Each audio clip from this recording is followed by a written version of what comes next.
par amour et par devoir, confusion morale, désespoir émotionnel et éducation progressive de la conscience. Le récit, par amour et par devoir, présenté dans la deuxième partie du Ciel et l'Enfer, traite de l'un des thèmes les plus délicats de l'œuvre, abordé par Allan Kardec avec un extrême soin éthique, une clarté morale et une finalité éducative.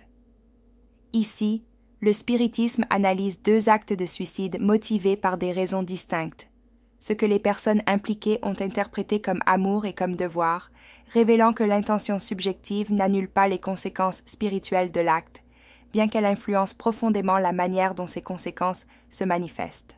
Dans les deux cas, les esprits se manifestent par une souffrance morale, mais dans des états de conscience différents. Tous deux ont cru, au moment de la décision, agir pour une raison élevée. L'un, dominé par un attachement affectif et un désespoir émotionnel, l'autre, enfermé dans une notion rigide et déformée du devoir. Après le décès, la conscience s'éveille à une réalité commune aux deux. L'interruption volontaire de la vie ne résout pas les conflits, n'élimine pas la douleur et ne satisfait pas ce que la conscience, plus tard, reconnaît comme un véritable amour ou un véritable devoir.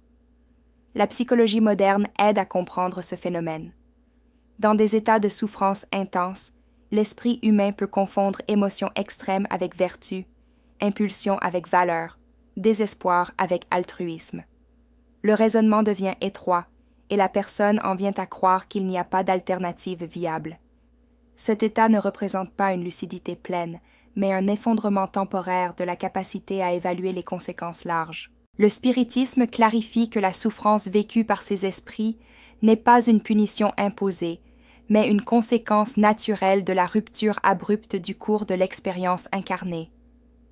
La conscience s'éveille sans les ressources émotionnelles et morales nécessaires pour gérer des conflits qui n'avaient pas encore été élaborés.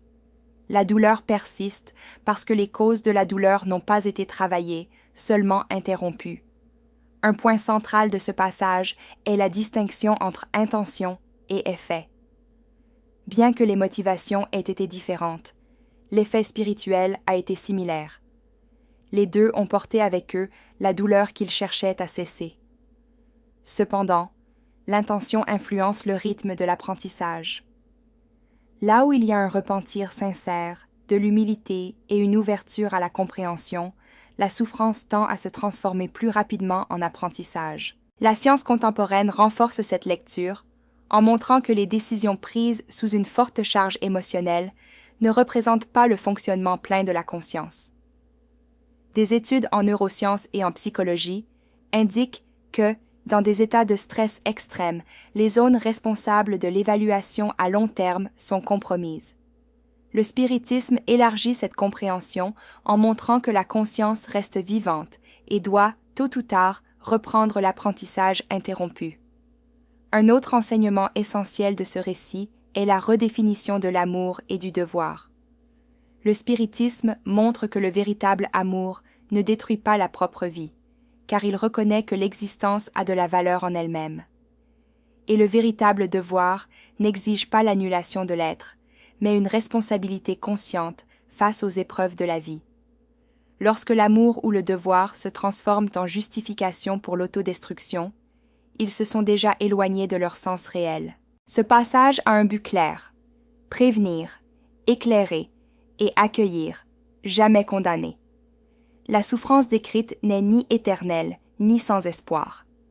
À mesure que ces esprits reçoivent des éclaircissements, du soutien et du temps pour réorganiser leur propre conscience, un processus graduel de récupération, d'apprentissage et de reconstruction intérieure commence.